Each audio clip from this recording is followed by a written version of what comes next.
think I was on too much there? You're always on. Oh, hey, I love it. I threw it out there and it came back to me. Oh, I love it when Spirit does that. Well, I've got a little bit of a caution here. If you look up there, the title, Prepare to be Moved in the Presence of Grace. All righty. I don't know if she's got anything more, Rev Joy-anne, to say after that, but we've been talking about grace for this whole month of April, and I don't know about you, but for me, it has just opened me up to some different possibilities and new possibilities. So, without further ado, let's welcome Rev Joy-anne and just prepare to be moved in the presence of grace. Rev Joy-anne.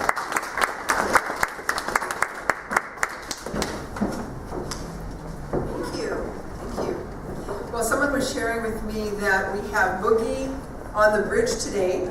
So after talking to Rael, he suggested this. I think it's a great idea. Next year, we're going to have our service right on the bridge. And we'll have all of our members holding a sign up that says stop for 5 minutes. And so when they're running along the bridge, they'll stop, to receive a blessing. Right, a blessing. That'd be fun. We can bless everyone. That'd be great. So just thought I had to share that. And then how many of you are willing to receive? Okay, keep your hands up. Ken, would you come forward? You get to have, now no more sneaking your hands up. You get to have a gift. So those starting there, now they're all going to go. You should have them. No, you didn't throw them?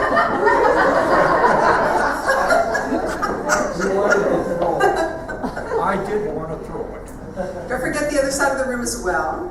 Oh, do we have to? Okay. Yeah. Okay. And these, I have one on. I am ready to receive. Let's say that together. I am ready to receive. And this says, I am open. I am open. Let's say that together. I am open to receive. Doesn't that feel good? Doesn't that feel good? So we'll talk about that a little bit more. I'm going to start today with just a tiny bit of humor.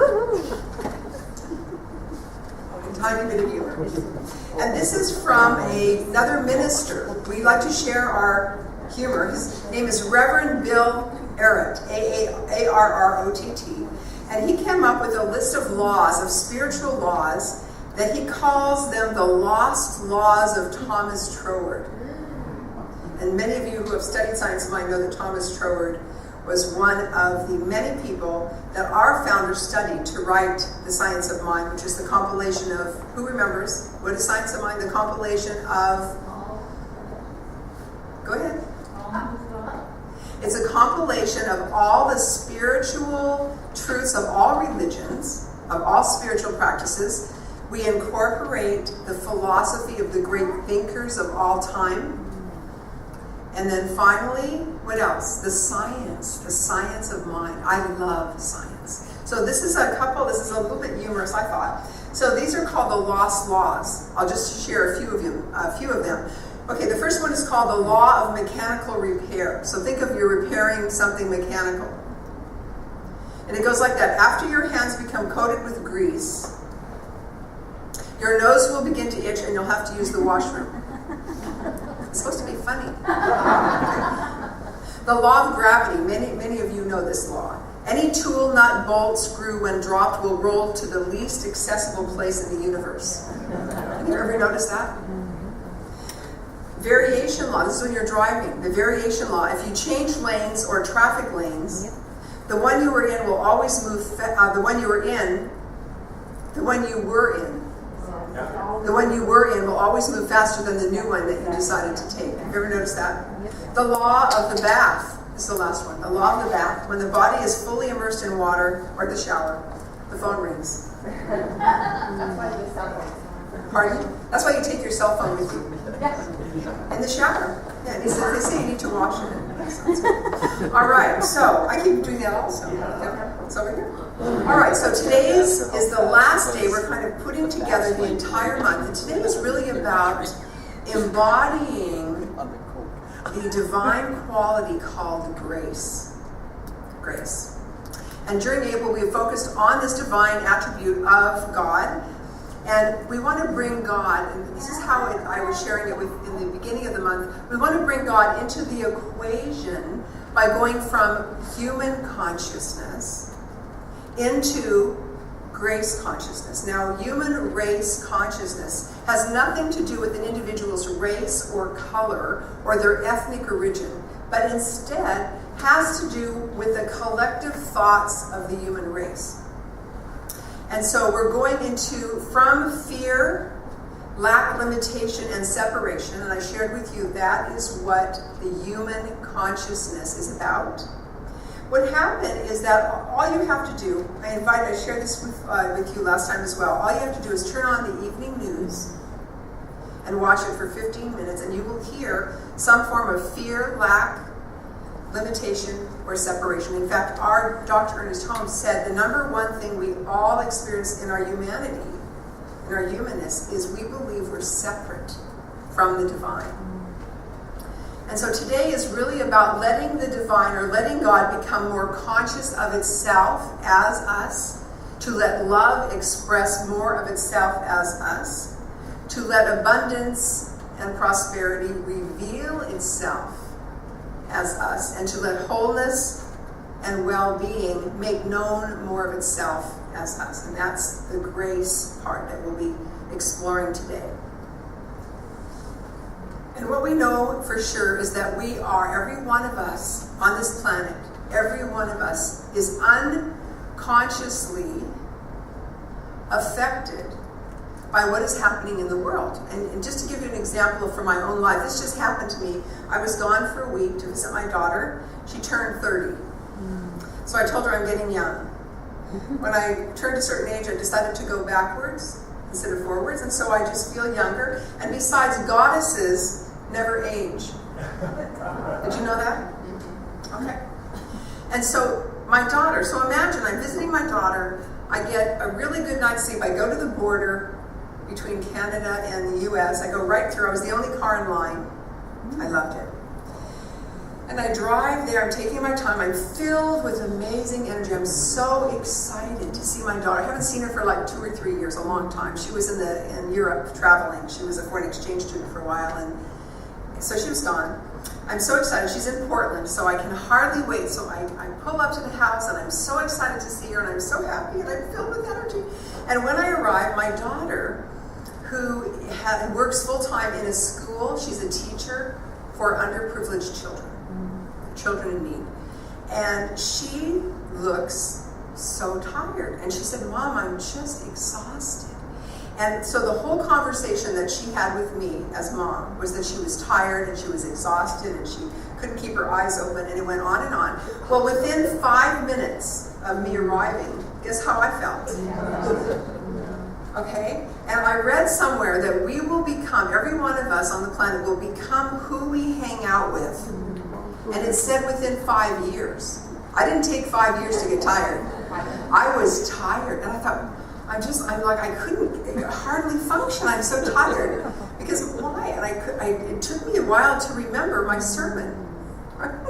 That's what that's the whole study that we've been doing this month, that we are affected by whatever the world is doing until, Ernest Holmes said, until we awaken and we become conscious.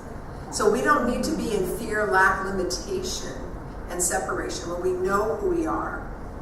And so I love that. So today it is my intention that we be in the presence of grace. We realize, of course, that grace is already given, is already here.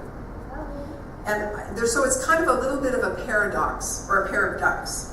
Anyone like ducks? Okay.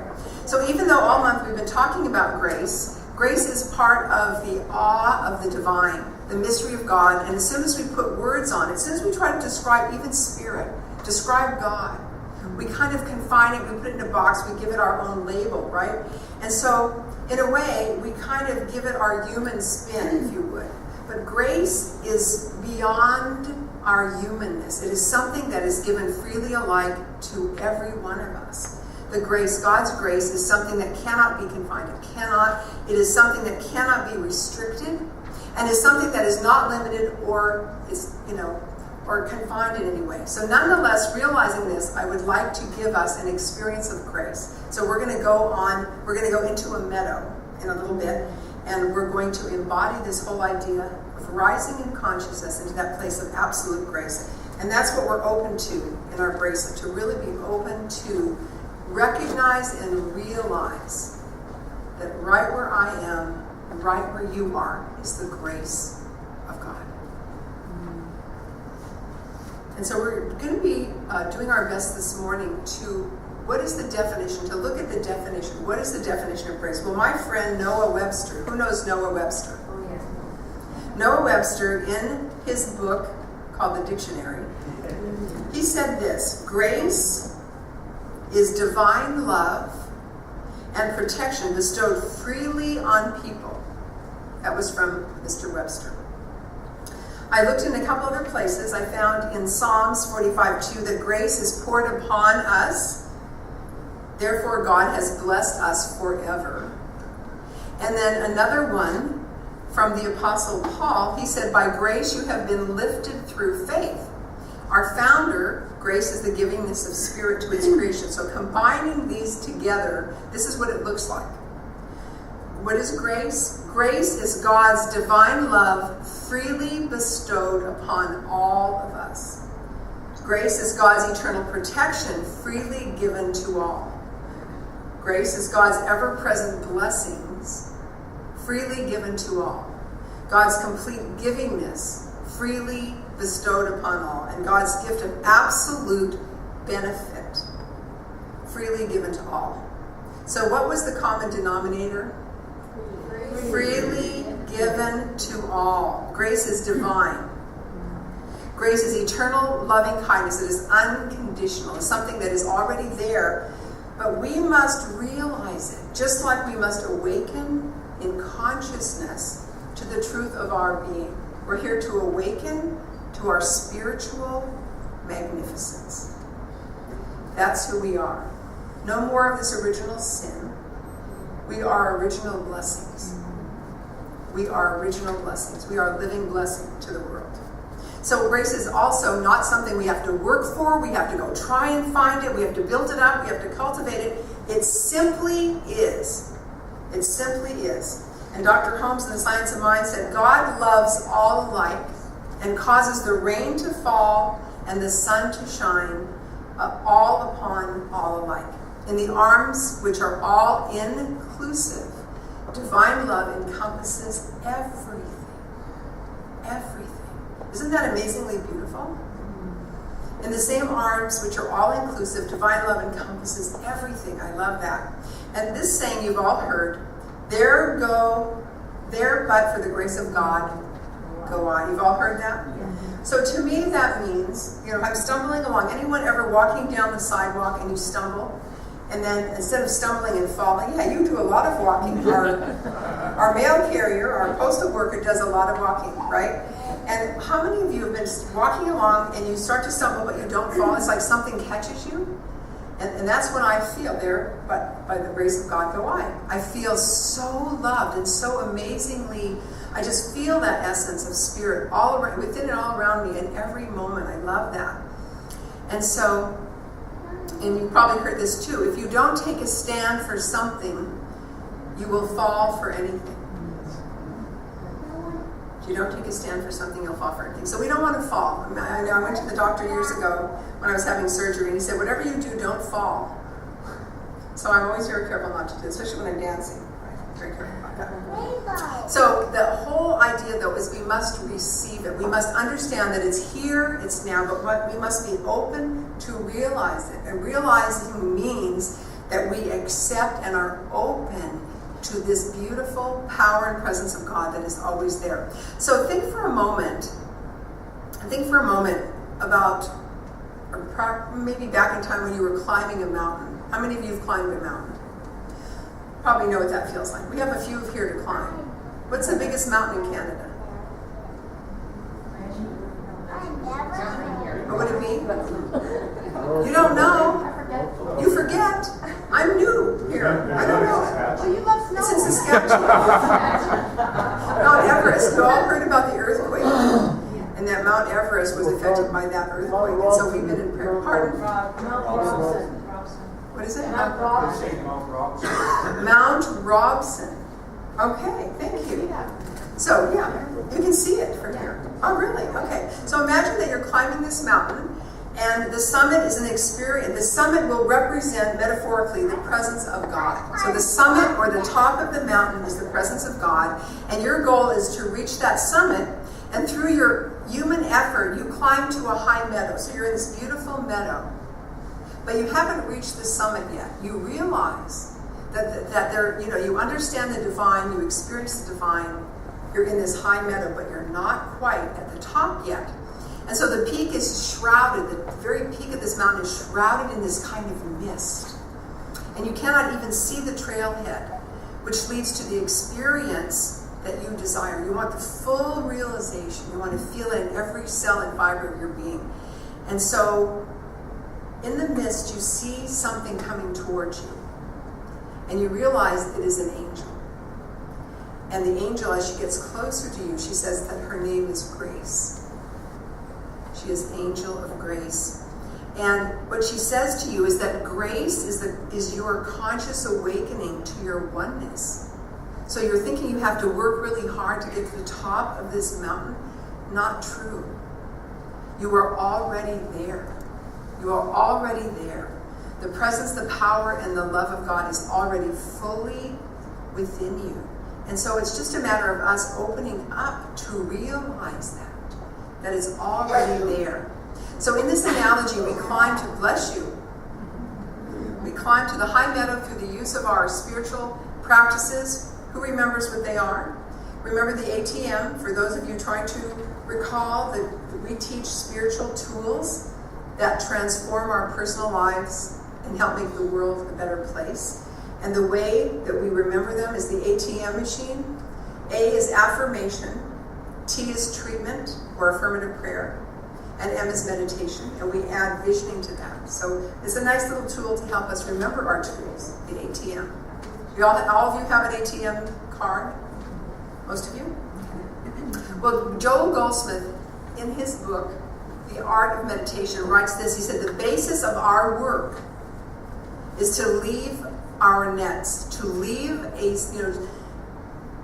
always trying, always pushing, always forcing, always, giving it so much efforting, and to open consciousness to the spiritual realities. And he said, grace can only be attained in a state of inner silence and a state of inner awareness and receptivity. So we are awakening to the presence of grace.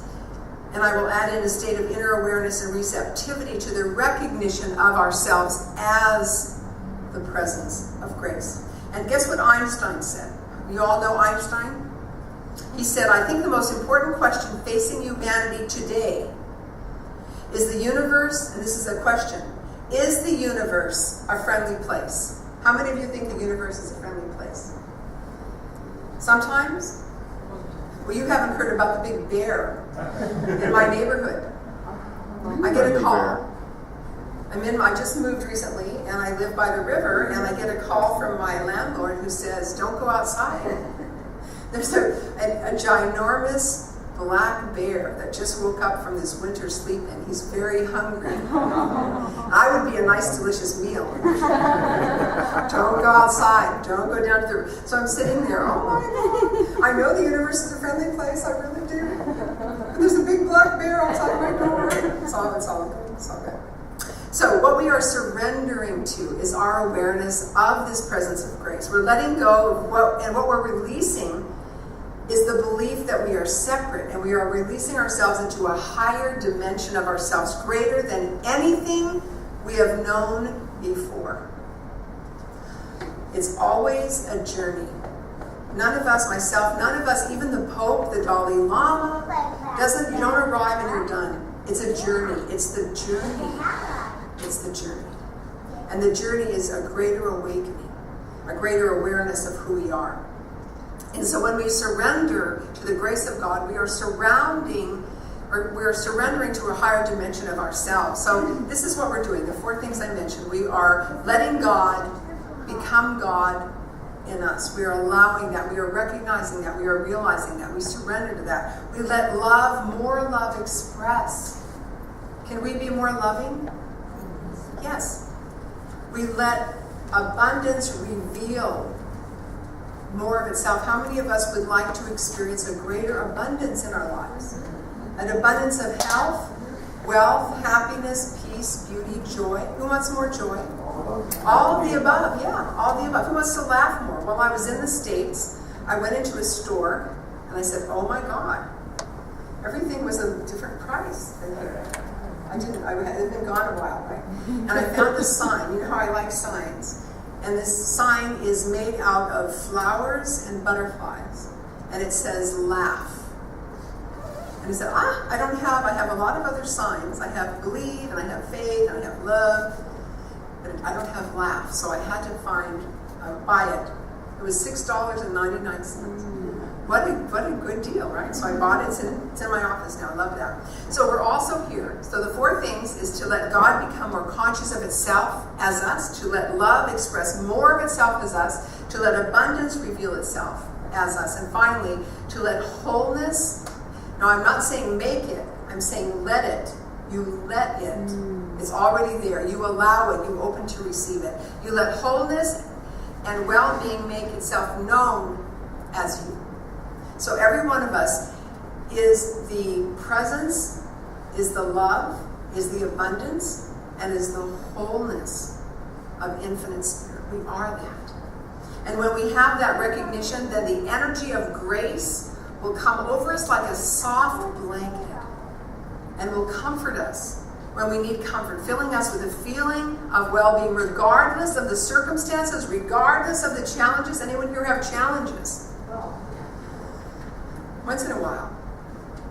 I got to drive down the Kokopelli. Is that how you say it? Kokopelli was close. Kokopelli is the guy that plays at 133 kilometers per hour. I have never in my life driven at 133 kilometers per hour. I had so much fun. I was flying. I thought I was going to take off. My little car was going to race. It was great.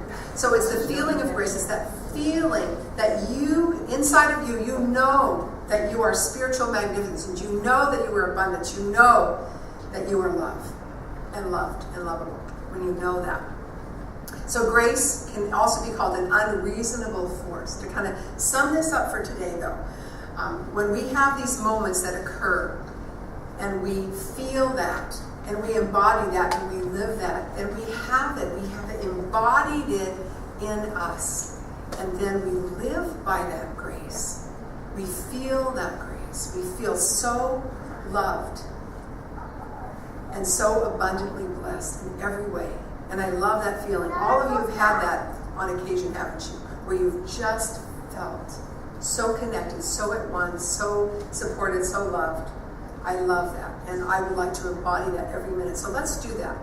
We're going to do that right now. I'm going to have Rael play the wings, and we're just going to anchor this. We're going to go into our meadow, and we're going to anchor absolute grace and all of these qualities of grace right within us.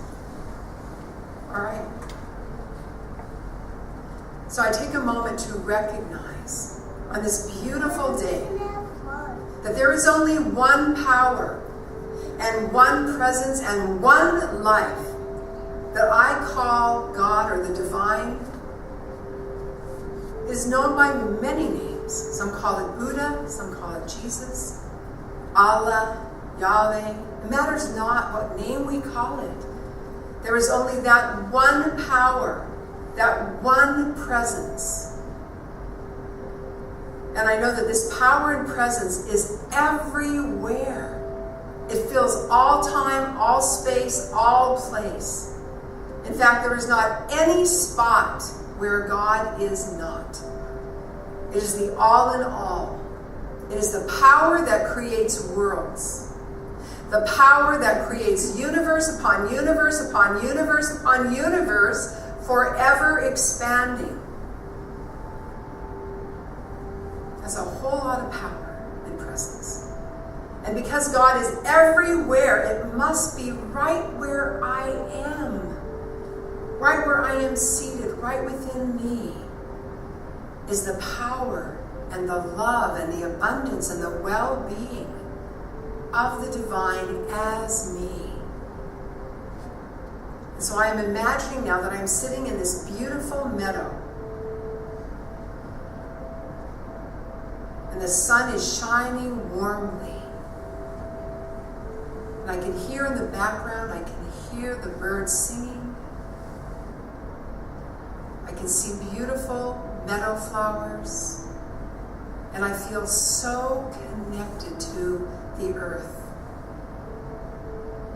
And I see this beautiful rock that I can go sit on in the middle of this beautiful meadow. So I walk through the meadow, path opens up, and I sit comfortably on this rock. And as I am seated there, I see in the distance this bright light. And it appears to be getting closer and closer. And just gently moving through this meadow, this bright, bright light. And as it gets closer, I realize it's an angel. And I also realize it is the angel of grace.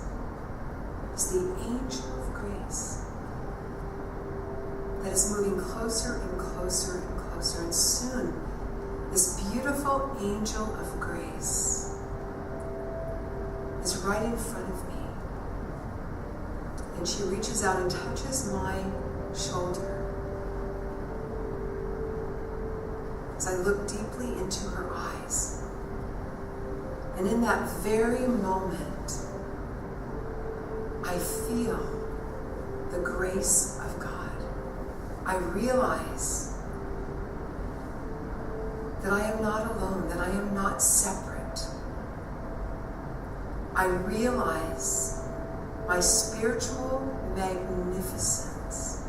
I feel it just by the touch of this angel. And each breath that I take, I have a deeper and deeper realization of the presence of my spiritual magnificence as me. I realize that I am not alone, that I am so at one with the divine. It is in me as me. I feel that. I feel love expressing through me. I know abundance is revealing itself right now as me. I am abundantly blessed just to be alive. And I feel the wholeness and well-being of my body. Every cell, a God cell. And seated on that rock in this meadow with this angel touching me, I feel so blessed. I feel there is a huge shift in me, a huge awareness, an opening. I am open to receive the consciousness and the awareness of grace. And I feel that grace in every fiber. I am the grace of God. I am the grace of God. I am the grace of God. It's been there all along. And I am now simply awake to that grace. And I realize now it is time to return from the meadow, and I just take a moment to look deeply into the eyes of this angel of grace. And I am in such gratitude. I just say thank you. Thank you, thank you. And I very gently stand up from being seated on this rock in this beautiful meadow. I take one more look around. It is a beautiful sunny day. I notice the beautiful flowers in this high meadow. And I notice there is a path now leading out of the meadow. And I just breathe in this beautiful scenery one more time, feeling so at one with the one. that is the divine, that is God in me, as me. I am the grace of God. And I gently move through the meadow, back through the meadow, until I find myself once again seated here, the Center for Spiritual Living, on this beautiful sunny day. And I feel such gratitude. Thank you, Infinite Spirit. Thank you. Thank you for the realization of grace, realizing my spiritual magnificence, realizing the love I am, the abundance, and the well-being of my body. Thank you, thank you, thank you. And I allow myself now, in that place of knowing grace, to affirm that truth for me now, as we say together, and so it is. In the grace of God, I am that. And so it is. And we have a song for you.